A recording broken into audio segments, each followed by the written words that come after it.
Ben? Yeah, I guess it's some kind of abstraction beyond like objects, like not just objects themselves, but viewing them as some kind of belonging to something. Well, can you be more pointed? I mean, I'm trying to say it without using the word collection as well. Uh, I guess it's just the idea that we have things and we can somehow put them together, group them together in some kind of structure. I don't know. It's hard So, to talk about. so you see, you have not only Eric brought in the word collection, you have brought in the word structure, group, group them into, and then there is this unknown thing, things. Okay, all right, Xander. I would say it's a group of items that's collected. Okay, well, I'm using the word collection, but yeah, a group of items related to one another that we can define as a set. Again, an items. Now, what are these items? Collected or you see, you're beating around. You're all beating, and then Malatse.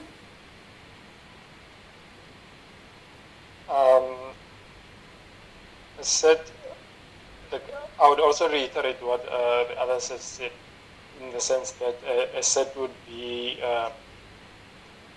okay, naively speaking, a set would be like a collection of objects that are, for instance, in the context of mathematics, that are interesting for mathematicians to study, but then I think can be used quite liberally in this, in that people can study sets, but then not concerning mathematical objects. You see, firstly, you have there was a clever use of the word naive, so you have killed my what do I say? I was going to axe it as I axed others, but you killed it with the word naive. Okay, you see, all of us understand that yes, it should be a collection or a group or some such thing and so on. Yes, right. That is the basic, as Malachi said, it's a collection of objects. And when we are trying to find a collection, obviously we are looking forward for some property or something which are common amidst them, right? Agreed? So we can say that whether something is in that collection or not. Well, that's fine, yes. But the problem is that doesn't actually give a concrete definition. I still don't understand the word collection. I still don't understand the word item. Now, this is not at all something new. For instance, even in geometry, we cannot define what a point is. But if we assume the notion of a point, then we can say a few other things. Now, your question would be, well, how do we assume something and proceed if we don't know what are we assuming? It is not exactly that. What we assume, we have some expectations, as you said just now, as you said, it's a collection of items and well-defined items and so on. So we are going to have certain rules based on those expectations, and we will accept those rules as giving the correct picture, and anything which satisfies them will be considered as sets. Okay. So, and same, we did the same thing with points. We don't know what a point is, but we know what it means by a point to be on a line, and so on and so forth. And the postulates of Euclid actually tell us what a point is, what a line is, and so on. So it actually gives some properties. So anyway, we have now encountered this word property in two places. One is we are going to state some properties about this unknown object. And then we are going to, when we are collecting elements, as you said, certain items, as you said, we are going to search for a common property. Now, what is this property? Malatse again said things interesting in mathematics and things are not interesting or whatever. So essentially, the whole idea is that whenever you say interesting, so it means that in a discourse, you have already started off with certain things that you are going to discuss about, okay? And certain things you are not going to discuss about. So, for instance, there is this Ukraine war going on, and when we are discussing about Putin and this Ukraine war and whatever, good, bad, I am not saying anything. When we are discussing about Ukraine war, we are not going to discuss, obviously, what is the components of hydrogen, of water, whether it consists of hydrogen and oxygen and so on, right? So, the moment we set down our tone to a discussion, we already have kind of suggested a boundary that we are going to speak about such things only, things which involve this. But in mathematics, we make it much more sharper. So, what we say is the following. We say that, okay, we are going to speak about certain things, and so amidst these things we have certain objects. So we identify those objects, and we identify some basic relations between them. So you will see on the first page, on page 3, first paragraph. So I'm saying that there is only one kind of objects, and that's called sets. And there is exactly one predicate. Predicate means a relation, kind of a relation. So only one relation between these objects called sets, and that is the belongs to relation. And we are not going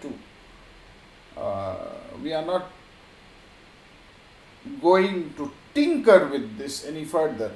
We will see down the line, as we give axioms, we will see that these axioms, as I said, certain rules or axioms, they are going to reflect our understanding of sets. So the properties of these relations, of this relation belongs to, will be highlighted in those axioms. Okay? Any questions up to this point?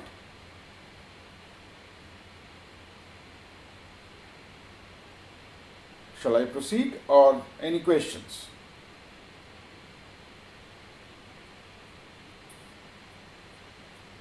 Yeah? From it? Ben? Yeah, no questions so far. Okay. Thank you. So, now I'm, the word property is going to be understood as a formula. So, the properties are precisely expressed by formula. And what will they be? Well, if you have, in the case of sets, in other places we will have other such thing, other things. In the case of sets, when we have exactly one predicate, so every symbol of this form x belongs to y, we will say it's a formula. We call that well-formed formula. Okay. Now, another way to look into this is, so you see, what are we doing? So we have our sets. So let me try and share my screen. Can you see my screen?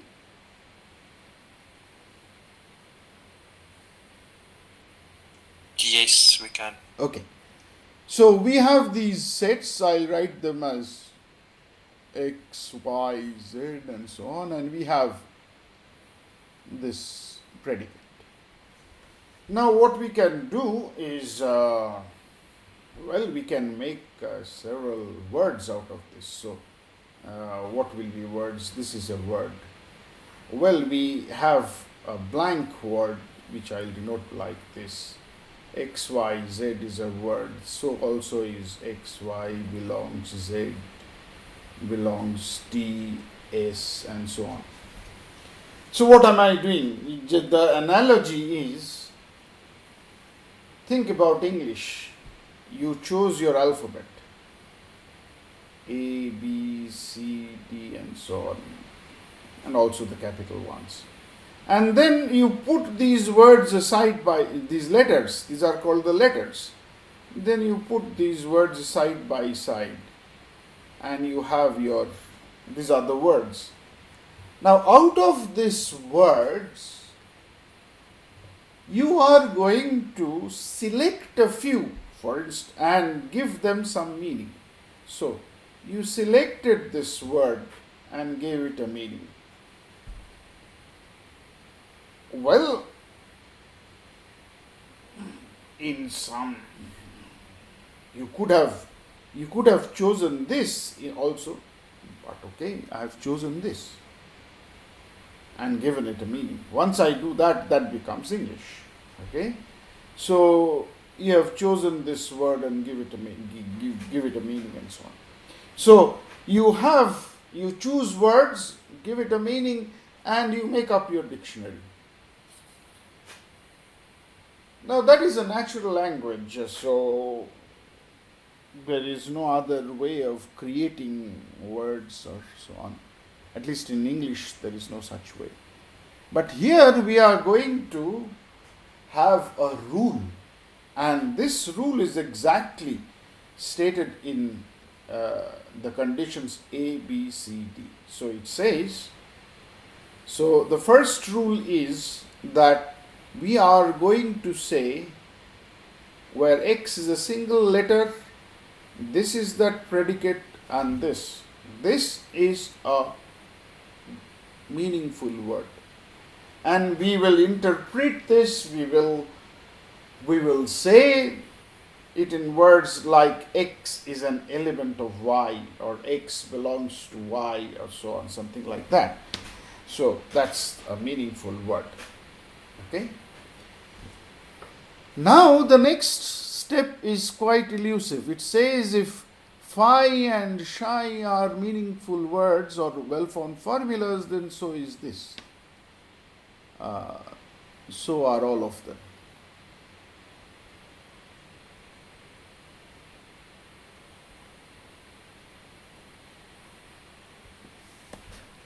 Okay, so let's have an example.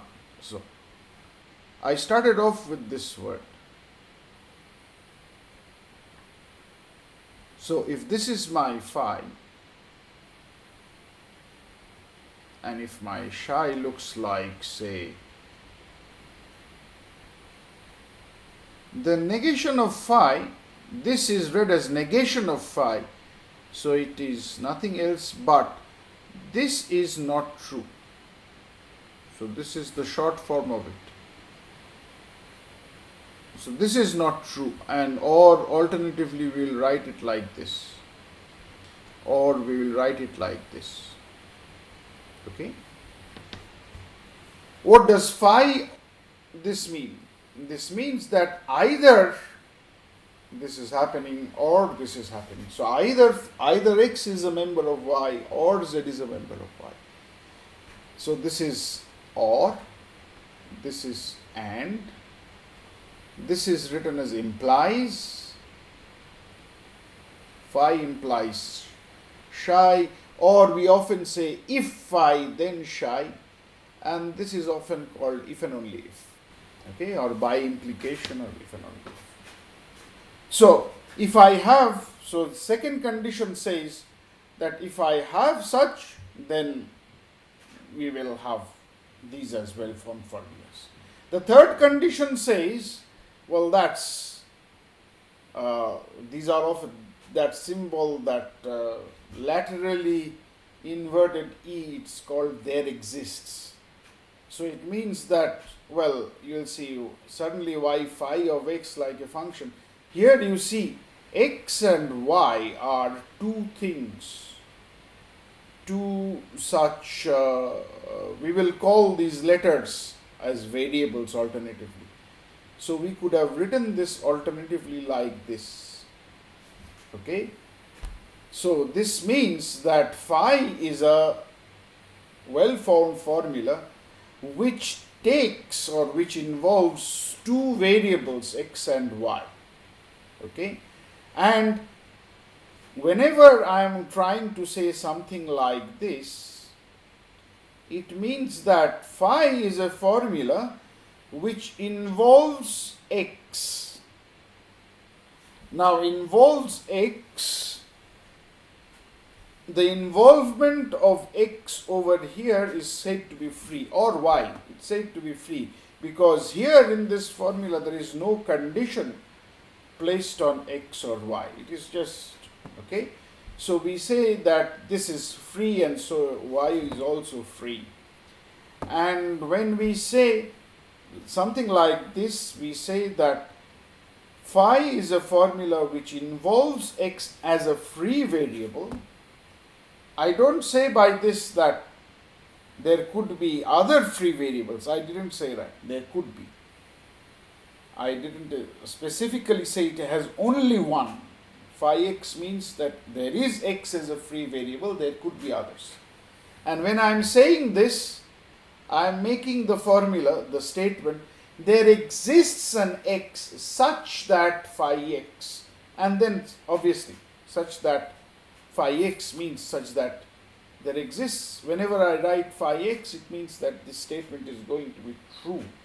So there exists an x such that phi x is going to be true. So that's the meaning of this. That's how we will look into this formula. And this means for whatever free variables x you might take, phi x is true. Okay, so that's how we will understand them. And well, a well-formed formula is anything that can be built using A, B, and C recursively. So for instance, this is not a well-formed formula. Why? Because I see that there is an epsilon, it's very well, but two variables sitting side by side is not a well-formed formula. Okay? So two variables sitting side by side is not a well-formed formula. So therefore this is not a well-formed formula. Okay? So that's immediately I can see it. But it will be nice for at least, I think, who said, Xander, you had a computer science degree, right? Yes, I did. So it would be nice if you could come up with an algorithm. So you'll have a word like this, okay? And the algorithm, the program should tell whether it is a well-formed formula of sex or not. You get the problem? So Yes. the ultimate result should be, in some finite number of steps, you should decide whether that word given to you is a well-formed formula or not. Okay? Clear? Yes. Yeah. For others, I think I mentioned, let me see, on the last page on the table, I mentioned this chapter 1 from Tower's course page. If you look through that, in fact, Tower's course page also gives a kind of an algorithm also. So, okay, but it's a question, you see, whether we are going to have a well-formed formula or not. Okay. Now, Can, yes, yes. I just wanted to make a comment with respect to the Greek letters that we use. They'll represent formulas, and in some instances, they'll represent sentences. Yes. Right? I didn't say what is a sentence. You're yes, right. But now, my point is that now, when we, for instance, when we negate a formula there, yes, the formula might not necessarily be true or false. So I think we should be careful when we say that, for instance, X element of Y is not true, because of we're not sure or which what's the truth value our Greek letter would have there. And I would say that correct. we're just negating at the moment. Or yes. Just, yes, correct. You're actually correct. So, as I said, we are going, I'm coming to it. As I said, we are going to understand this as there exists an X such that phi X is true. I made this statement, but you see, I have not told anything about how to say that something is true or false. Okay, so that's so once I have a statement, I must now try to find ways to assign the truth or falsity. Okay, so that's what I said in 1.1.3, that the first step would be now to decide how are things going to be true or false. Now, the idea behind is, as you can see, formulas are made out quite, in a sense, quite recursively. So you have a zero level formula, which are all the possible atomic formulas, like in A. Then you combine them using the methods in B, these are often called logical connectives. So you combine them and so on, and you get more and more. So at each level you get a level of formulas. Then you combine them along with the atomic formulas, and then you get another level and so on. So it carries on and on. So naturally, the question is if we can decide upon when is a formula like this or this or this or this or this be true. That will tell us from the atomic formulas when a formula will be true. Okay, and that is given in this table 1. The truth table is given. And I also made a remark. So, any questions up to this point? Any questions up to this point? This truth table, many of you might have seen this already. This is just a recollection. So, any questions? Yeah? If not, then I have one thing to say only about this implication. You have to be very, very careful about this statements which appear like an implication or which are implication statements. So, things in this column. Phi implies psi. You see that phi implies psi is true in all cases except when phi, which is on the left hand side of this implication, is true. It is called the hypothesis, and the right hand side of the implication is usually called the consequent. So when the hypothesis is true and the consequent is false. In all other cases, it is true. It is only this case when it is false. Now, obviously, there are many other places, even in join, that means in phi or psi, you might be arguing that, well, this doesn't quite agree with our usual usage in word or verbal usage, where or usually means an exclusive or, right? But here it is an inclusive in the sense that if any one of them is true, then it is true. Okay. So that's also another scenario. But as I said, we are going to take this way of valuation. That's it. Reason? Well, the first reason is, and the blatant reason is, that to do any kind of mathematics, you will require a basic logic first and a proof technique. How do you prove things? I'm coming to it. So there are several other logics. If you change the logic, it will be mathematics in that corresponding logic.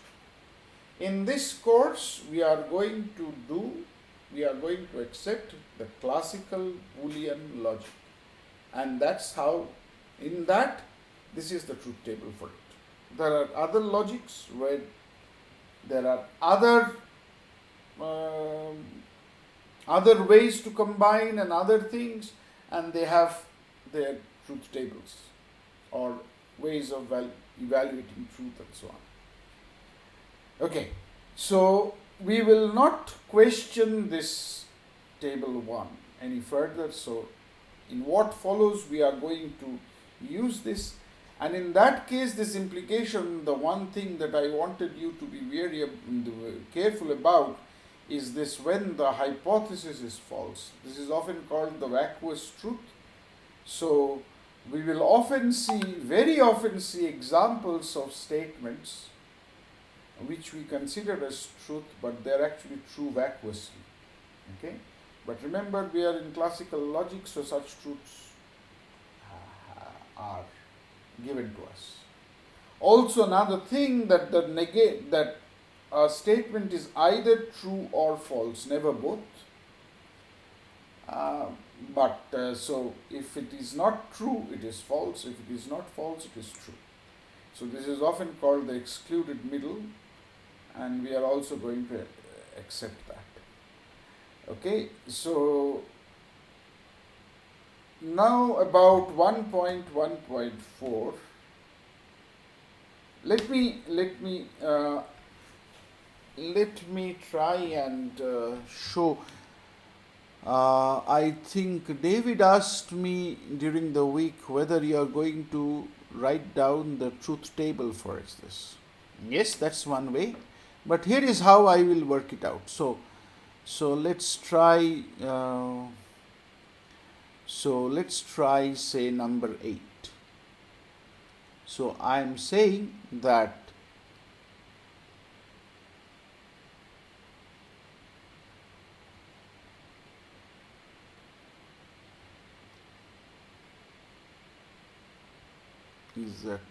yeah.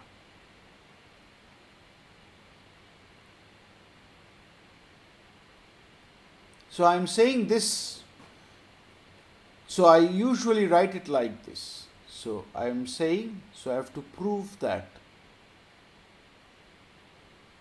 the valuation which I usually write the value like this with a small v or a nu, this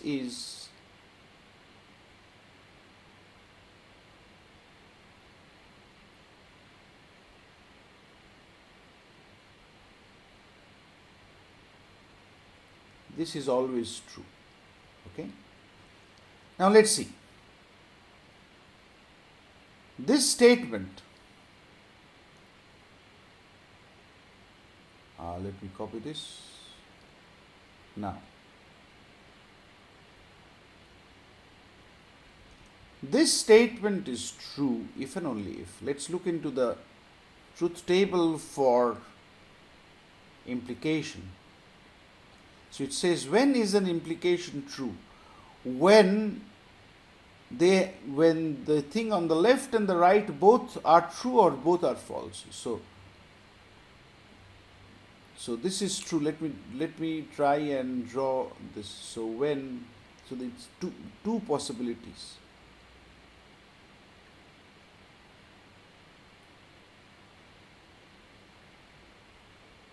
This is true and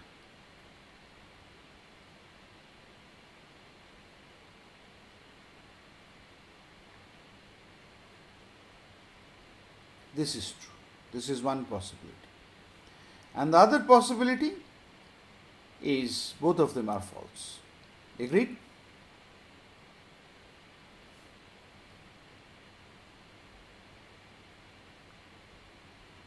Agreed? Yes. Okay. Now let's see. Over here, this is true if and only if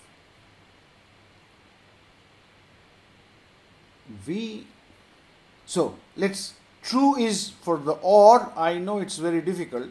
It's only, I know from this table it's better to look into the case when it is false. This is false if and only if v of phi is false and v of psi and chi is false. If both of them are false, then that's the OR table showing. Now this is telling me v of phi is false and is false if any one of them is false, right? If any one of them is false. So this is telling me this and v psi is false or v chi is false. Okay? Now let's see. If this is the case, this is already false and I am saying this is false, but the other one is true, say. Okay? So I can see that if this is false and this is false, tell me at this stage, I am saying this is happening and this is happening. So this is the same as saying v phi is f is equal to v psi or v phi is f is equal to v chi, right? Clear? Then, Dr. Andrew is supposed to evaluate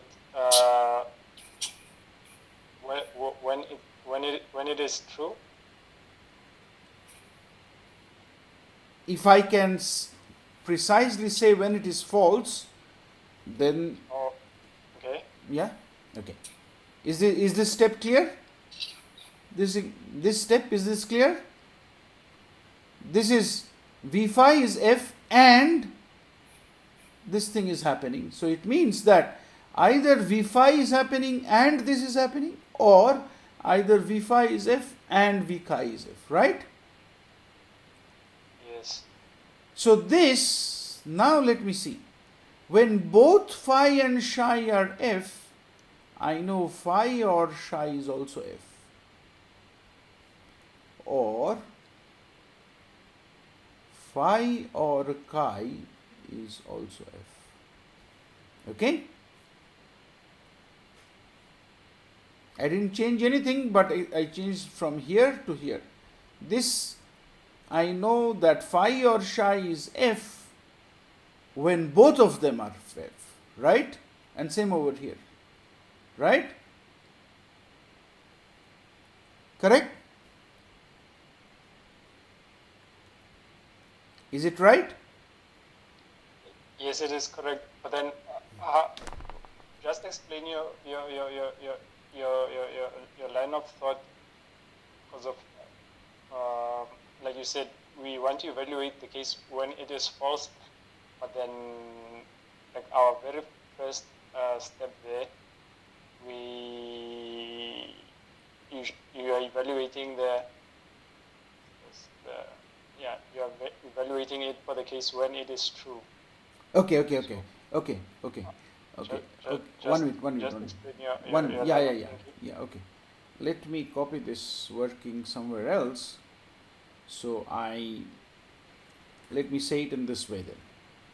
So I know that this is going to be true if and only if any one of these conditions hold, right? Okay. Now I am making this calculation. Do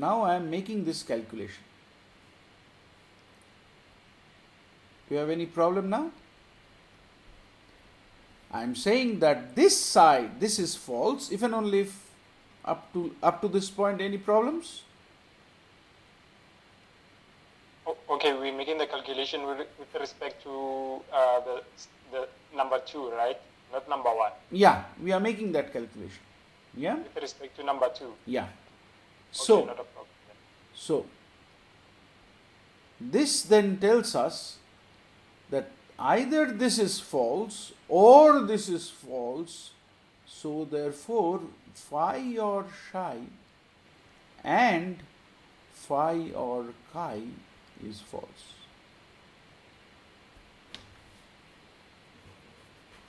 Right?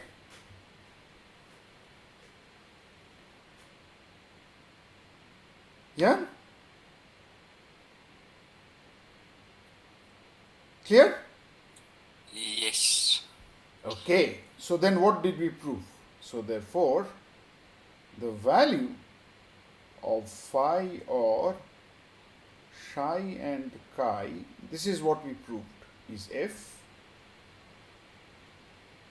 precisely when the value of this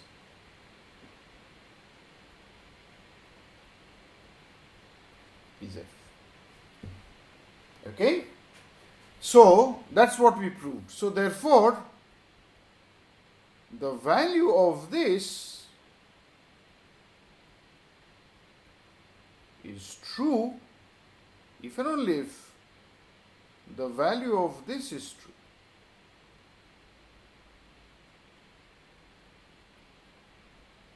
Right? Why? Suppose this value is true. It cannot be the case that the value of this is false, because if this were false, then this would be true. And there are only two possible values, true or false. Right? Clear? Yes. So therefore, what does these two steps tell me? So it tells me that the value of phi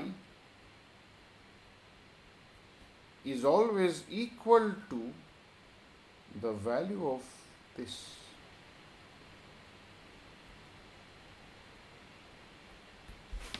Whatever be the value, whether it is true or false or whatever. Right? And this is essentially what you wanted to show. Right? You wanted to show.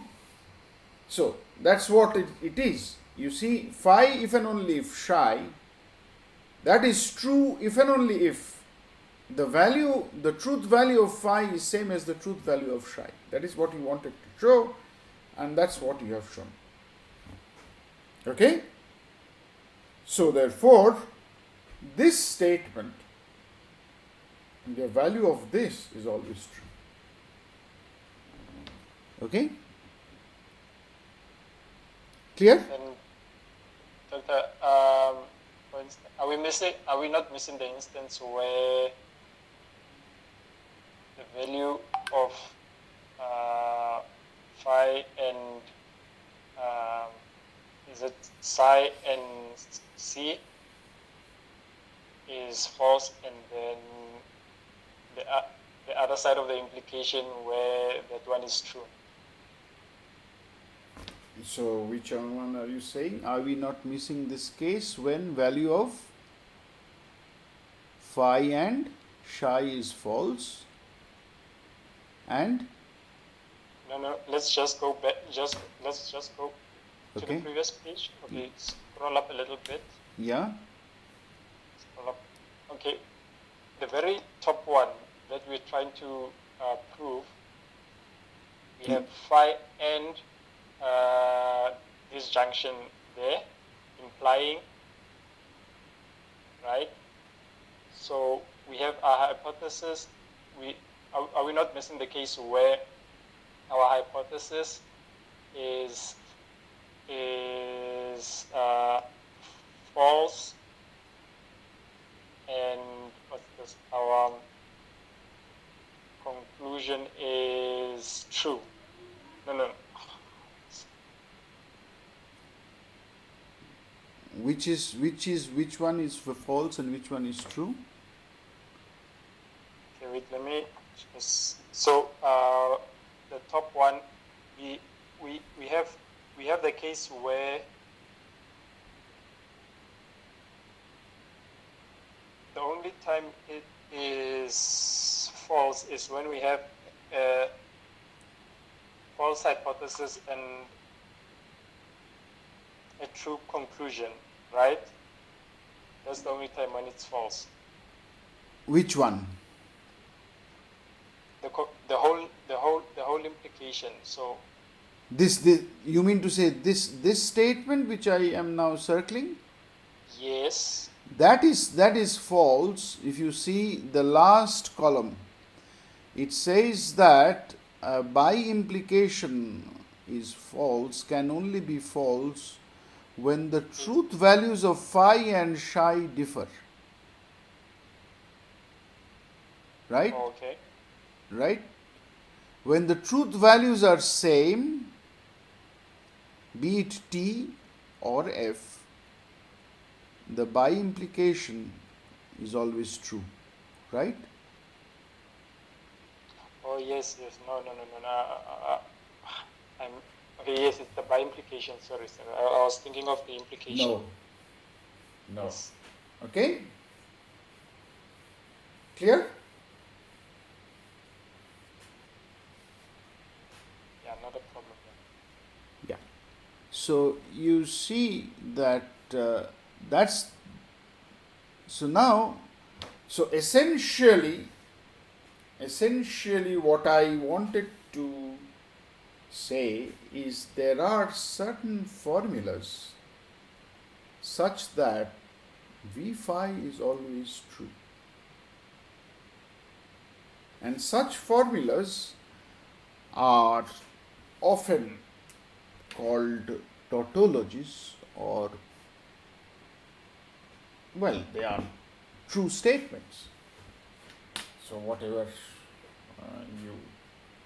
the word tauto means same. So in fact, if you have a statement which is always true, it is usually called absolutely truth or whatever. Now, the statements in 1.1.4, they are examples of such. They are often called logical, they are just logically true. You said nothing about where you are, whether you are speaking about aeroplanes or Putin's war or geometry or algebra or where, it doesn't matter. If you have framed your well-formed formulas and so on and so forth, as I said, whatever be your topic, any one of these 10 statements are always going to be true. And if you are following Boolean logic. Okay? Now, why are we so much bent upon this? The whole idea is that we will actually pick up, as I said, as I said before, we must now find out a way to see what are true statements. So, for instance, this 1.1.4 gives you at least 10 sentences which are always true. Okay. Now, what we are going to do is we are going to select certain sentences or certain formulas, which we will call axioms. Okay. So we are going to select certain. So what are they? They are just some well-formed formulae. Okay. Then what are we going? I don't know. But when we are saying that these are the axioms for this particular theory, so what we are going to do is for set theory, when we select our axioms, we are going to say that these are true statements. These are true. So we have assigned them. We have given. So that is the choice of axiom is just to ensure that we have given a value, a truth value to some sentences. That is the whole idea. Then what do we do? Well, we will say, okay, so now we have these initial true statements, and then we can find out what are all the true statements, because formulas are built by combining them logically by or and so on. So we will automatically find. Yes, it might seem very simple, but then it turns out that the game is not that simple as we might think. Even a supercomputer will fail. And there can be, depending on the axioms, there can be systems which will be much more incapacitated. In what way? I am going to say it now. So, as you can, why am I saying a supercomputer will fail? Because you see, well, using Xander's terms, if I might use, a formula can be arbitrarily long, like very, very long formula. Okay, you have found out a program which tells you, okay, this very large word is actually a formula. Now, in this parsing step, you have found out how that formula has been built up. So you will come down to the atom and so on and so forth and try to find out if you started off with a true statement. And then you will see, you will scale down so you have two true statements, you have an or over here, so this is true, and so on and so forth, and then finally you will find out. But remember, this formula is going to get immensely complicated because it is arbitrarily long, and in between there are several of these logical connectives creeping in, and so on. It gives and then you have to compare with this table, so you can see that it is getting very, very complicated. So it is quite likely that it would take a pretty long time to decide. So what did logicians do? Well, what did we do? We said, no, we will not proceed in this way. We will find a sweet way to deduce. So here is here is the mode of deduction. So what is the mode of deduction? In classical logic there is only one thing. It is called modus ponens.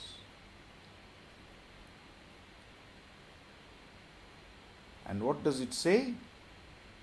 If you tell me that from P, so it is saying P and P implies Q implies Q. See, this is one of those, I believe I gave this, yes, it's the number 10, the last one, okay? So, this statement is always true, whatever be P, Q and so on and so forth, okay? Now, what am I saying? What is my principle for deduction? So, if I have P and if I know that P implies Q, so from P and P implies Q, so we say it in this way, from P and P implies Q, we will deduce Q. Okay? So, therefore, now observe, if this is true, if this side is true, then this will also be true. Because you have, this is true, so this side will also be true. So, therefore, here is a way to find out the true statements. What do? You combine, you find out the implications from your axiom. So what statements follow from your, so what are the implication statements that come out of your axiom? You combine them with these implication statements and therefore you find out the next level. Yeah? You carry on and on and you find, so we often say what comes out as theorems and blah blah blah and so on, they are nothing but these statements Q. Okay? These statements like this become our theorems and they are obviously the true statements and they reflect the properties that come out of these axioms. And now this is the place where I will, well, it could be getting a little bit weary, but this is even more fascinating. So you had your collection of words. So this is your collection of all possible words. You had a very small collection of axioms.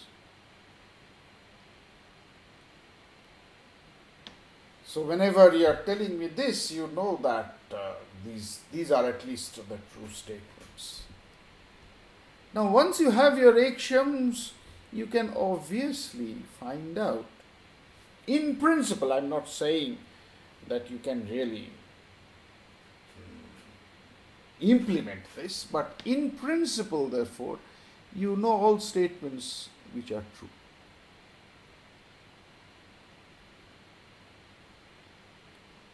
The moment you know this, you know what is your. And then I told you that you will find out your true statements. So this is, let me say, deduced statements.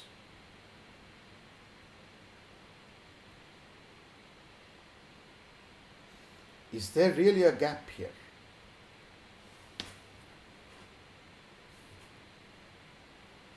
Let us think a little bit. What does it mean that there is a gap there and where I wrote this question mark? Can you say? Can anybody try and say? What it means that if there is a gap?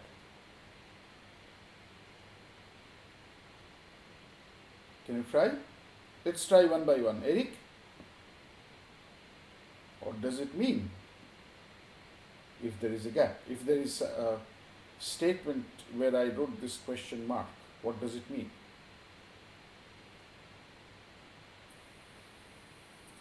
I think it means that there are some statements that cannot be categorized as deduced statements. Okay, you just said in words. Somebody else, Ben? Anything more to add to it? Yes, you're right. What I'm getting from the middle section there is that we might have statements which are true but can't be derived from our formula. Good. Good. Xander? No. Who was it? Yes, Xander? I'm going to agree with Ben. I think it's statements that can't necessarily be deduced from the truth statements. From the axioms. Yes, from the axioms. Yes. Malatse? Anything more? No, I'll agree with the two speakers that came before me. Yeah. And Exactly. yeah. Yes. It means if there is a statement there, it means that might be a true statement, but the axioms that I have chosen cannot prove it. So the existence of a true statement which is not provable in this in using this axiom, it means that. Now your question could be that whether really is this possible? Why should we not have every true statements should it not be deducible? Now this is where this yes, anyone? Or was that a signal? Sorry, that was a notification. Have you heard this name?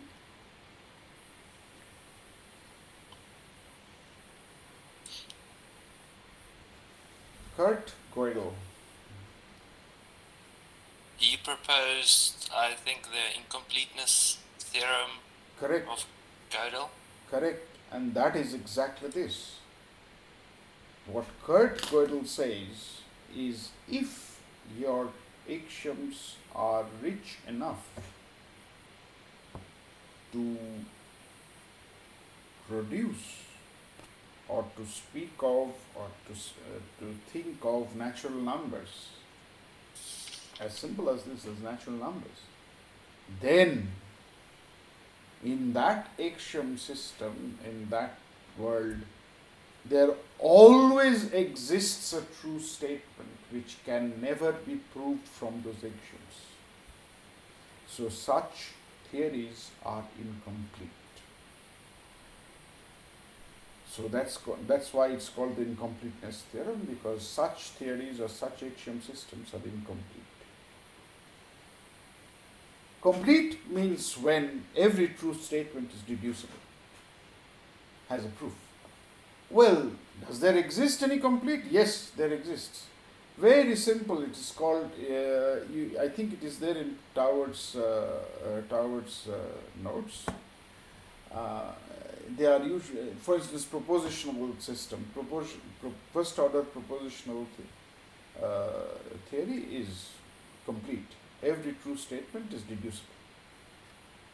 But as we can see that the moment we start to speak about things which are dearer and nearer to us, for instance numbers and so on and so forth, we can hardly expect that theory to be complete. So it is getting to be incomplete. Okay? So roughly, the whole idea behind telling all of this is that what we are going to do, and by the end of this course you will possibly realize that mathematics, all these things that we tell, these different names that we say that, well, a function means it takes an input and gives an output. One-to-one means that the distinct points have distinct inputs, have distinct outputs, and these are very nice ways and means and mnemonics to remember certain things, to remember certain formulas. Mathematics, it will turn out, is nothing else but logical manipulation of formulas, where we have such an axiom system and we deduce and we know the true statements, but they are, so you can think of truth as something, as an assignment which is infinite. We cannot achieve it using the finitary method of proofs as given here. Yeah, so we cannot achieve that. So that's what we will see in many cases, and that mathematics is actually this logical deduction. So it is more about the syntactical deduction. We give these names, they serve as very good mnemonics, and we will continue giving these names, but we will, whenever we start writing mathematics or start doing it, we'll do it formally. So we will, so you now know how should we write our proof. We should say which axioms we started off with. From there, which thing follows. From there, which thing follows. So at each step, you have to say what comes from where, and so on and so forth. So it's a series of by implications that we are going to get, or implications, and then we are going to find out the final formula, and then we will write. That will be how we are going to write our proofs and so on. So that is the base. So properties, as I said, will be nothing else than formulas. Okay. So with that, I'll stop here today. If you have any, let's have a discussion. If you have any questions, if you have queries, disagreements, or doubts, let's iron it out now.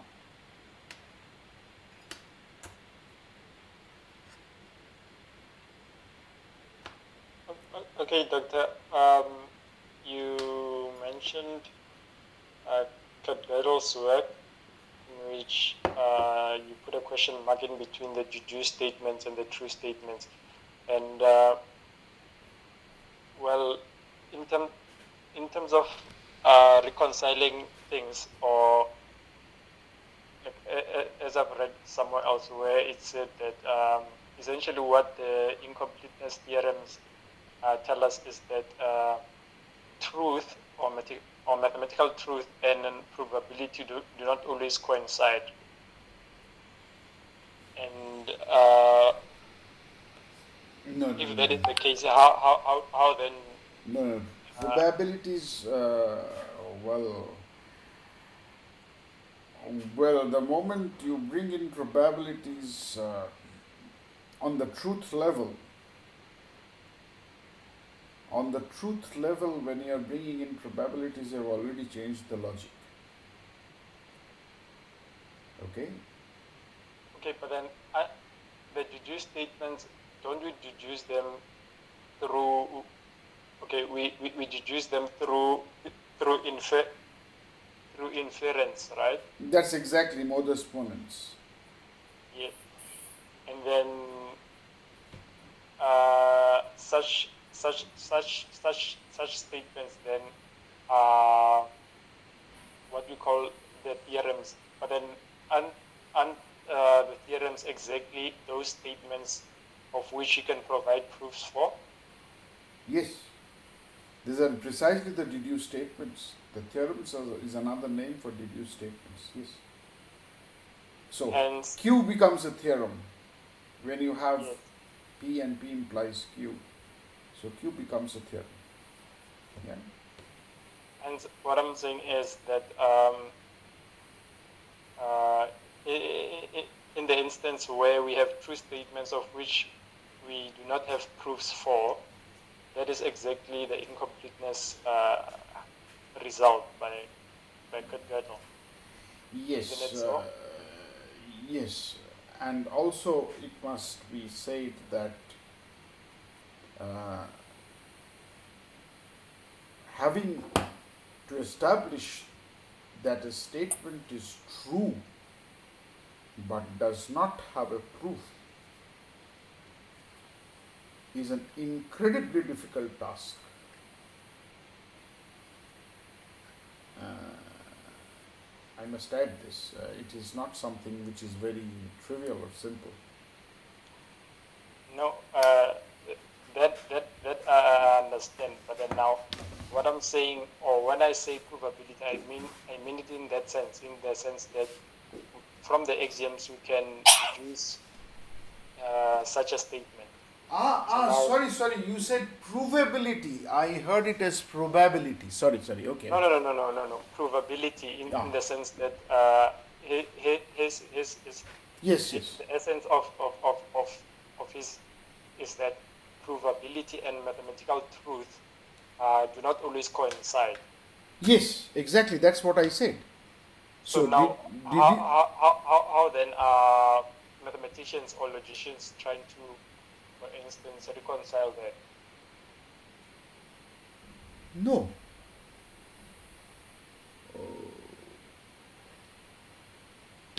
No. We are.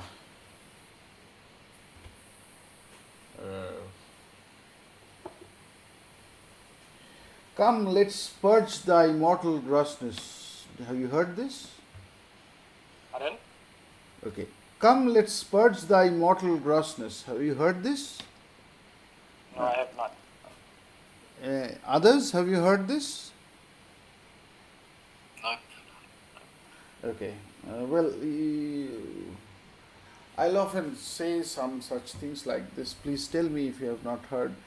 That will also be a kind of an oasis, if you might think. Well, this is from Shakespeare.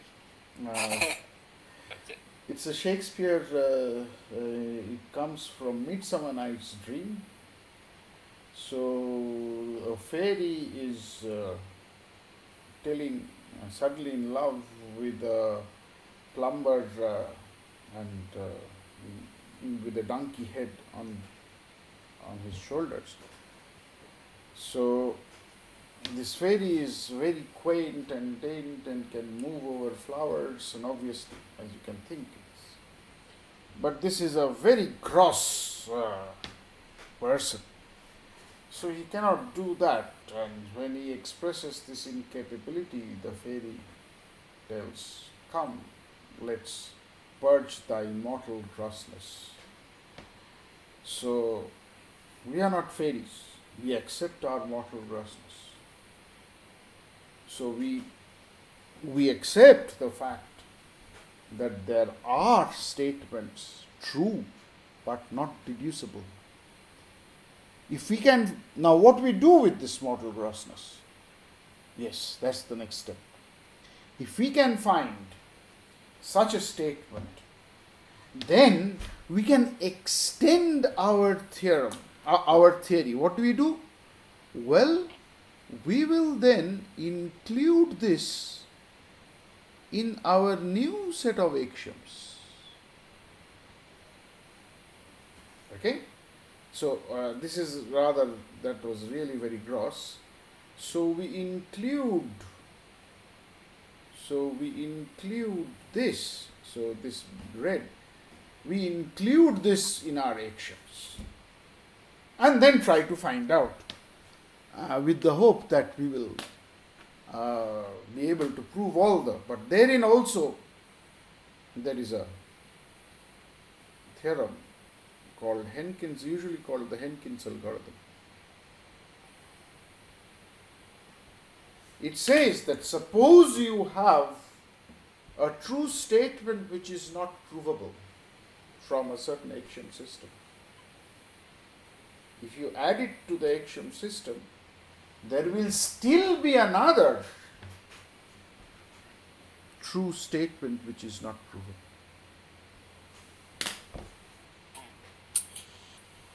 So, So the fact is that incompleteness is completely inside, it is embedded in that thing. It is embedded there, you cannot remove it. Unless you take the most obvious step of accepting that every true statement is your action. Well, you don't do that, right? You don't do that. Why do you don't do that? Because the whole idea is then, what is the theory about? Yeah. When you are trying to give me a theory, you must tell me the basic things and then I should be able to deduce it. So that's the understanding. Basic simple things must be told.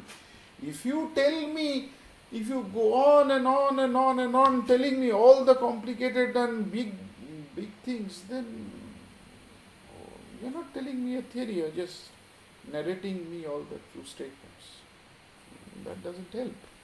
So whenever we axiomatize and whenever the system is at least has natural numbers, there is the incompleteness automatically creeps into the system and you cannot remove it. So we will not, knowing that it is incomplete, we will not get disheartened. In fact, it is something nice, because then we can know how can we extend, in what direction and how can we extend our theory. Yeah? How can we extend our theory to get a better theory, bigger theory? Obviously it is something different, but it is often called an extension of this theory. We will see. We will see how we extend our theories and so on. Yeah. Does this answer your question?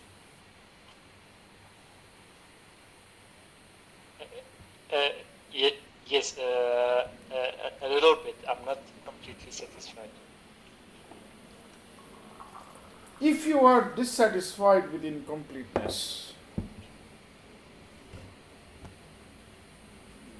then I have very little to do, because it is there. We are not fairies, we are mortal people, we have our mortal grossness. There's nothing more that I can say. It's not that I'm dissatisfied with the incompleteness as such, but I don't know. There's another way out. There's another. As we carry on, as maybe I can sort out some of my ideas and some of my thoughts. Okay, that's fine. But there is also another idea. See, there are two things. One is this logic is Boolean and so on. So you can also try to include some more proofs. Apart from modus ponens, you can also try to include other ways of deduction. Well, that's a question in logic. If you can make, I don't know an answer to this, if you can make an incomplete system complete by changing the proof system, I don't know. But you see, that I don't. But given this only way of deduction by modus ponens and this logic, the incompleteness is there for many systems, most systems.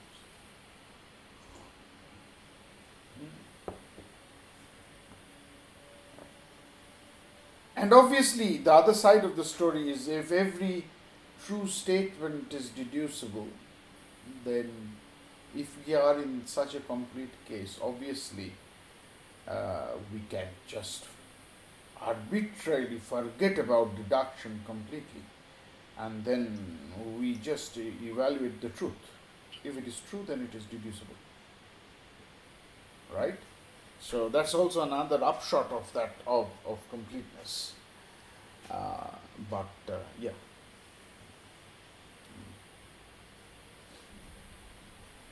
Anything else from anyone else?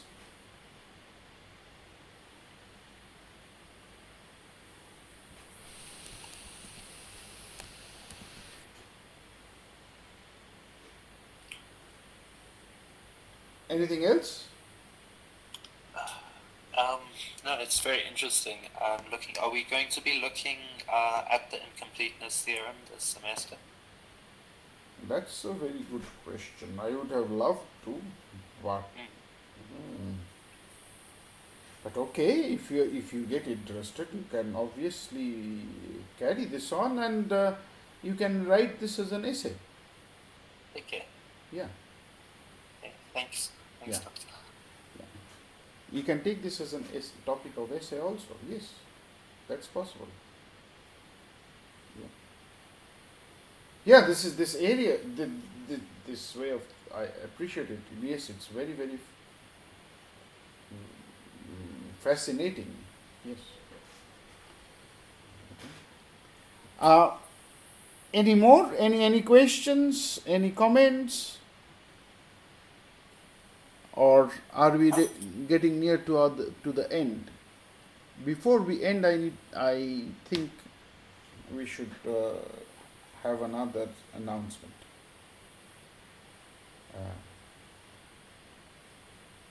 So shall I make the announcement? In fact, two.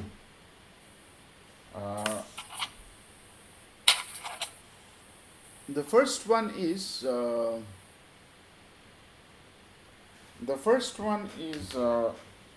last year we saw.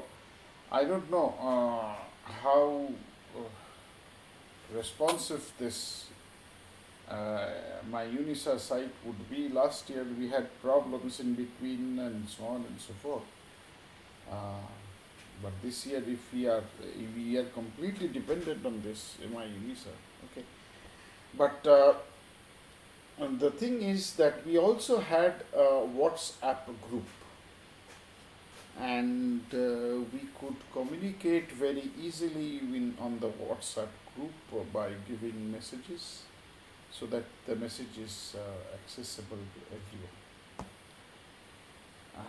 So now my question is, obviously this asks for giving your cell phone number, which you may not want to, and so on.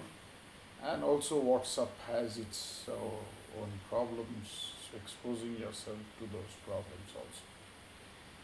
So what do you think? Should we have an WhatsApp group, or should we only stick with emails?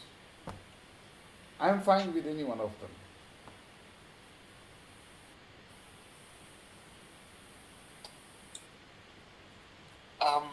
My phone doesn't actually support WhatsApp, Ah. so I won't be able to. But by all means, Okay. as long as So since Couldn't we use Telegram, maybe? Telegram would work for me. and I what- think Telegram is quite a better option because it has the complete history of the chat whenever you join, and you don't have to share anything again. Oh, and what is Telegram? It's almost like WhatsApp, just I think a lot better. Oh, I okay. don't know how else to describe it. Okay, so who is this? Is this Xander or Ben speaking? No, it's me, Xander. Okay, so then Xander, could you make a Telegram for Telegram account for us with the name of Matt4835? Okay. Yes, I can create a group on Telegram, and then I can maybe just share it some way. Eric and Malatse, would you agree on Telegram? I haven't used Telegram before, but Yes. I don't think it will be a problem. Okay, so is Eric? Yeah, I also haven't used it before, but I'll learn it now. 1 minute. Okay, I was just searching for my own phone number. Okay, 36. Okay. This is my. There is currently a Telegram group with the same name, MAT4835, that was created by the UNISA group bots. Group? Yes, there's a group bot that was created by the admins. Should I name it the same or should I give it a different name? Group bots. That means from the from Moodle, right? No, it's a completely separate group Okay. on Telegram. We can name it Met 4835 underscore 2022. Okay. Yeah. Okay. All right. So that's the first thing, and I wrote my number, which you can add it. And Okay. is this an extra app that I need to download on my cell phone? Yeah, there's an app version. You can use the desktop version or the web application. I think there's a variety of options you can access Telegram. Okay. Okay. All right. And then the second one is that there is this.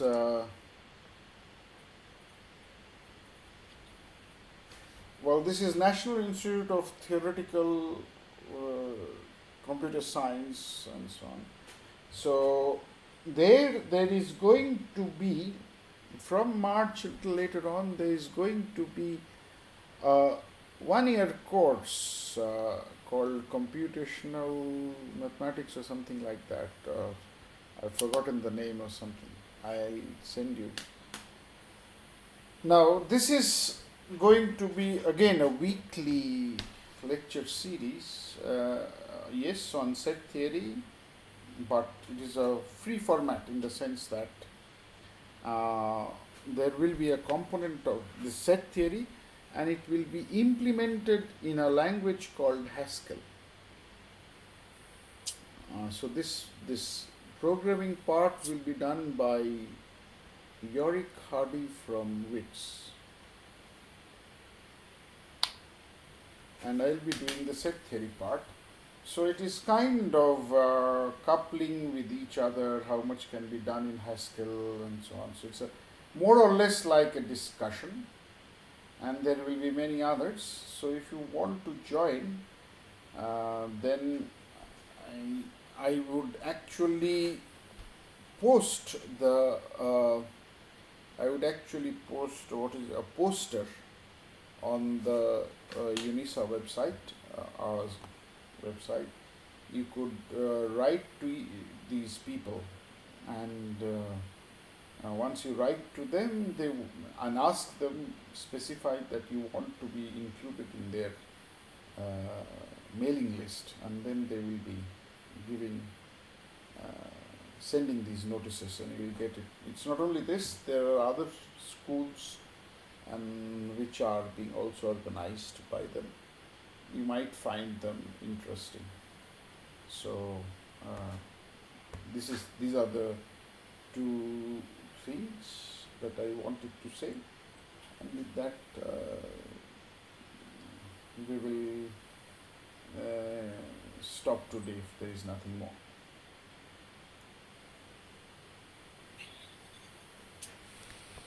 Doctor, I actually wanted to ask, can you, I went through the tutorial letter, Yeah. 101, and it mentions that on the first page of our assignment, we're supposed to have that page that you provided us, the template.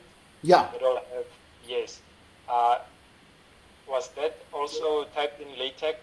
And if so, can you please provide the LaTeX file? The LaTeX file, yes. Okay. Okay. I'll provide the LaTeX file for that template. Yeah.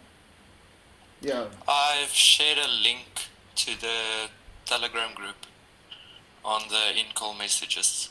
Ah, okay. Doctor, I've already added you. Okay, okay, thank you. Okay, all right. Okay. Thanks. Then we will communicate over there on that channel. Yeah. Okay. So if there is nothing more, can we stop?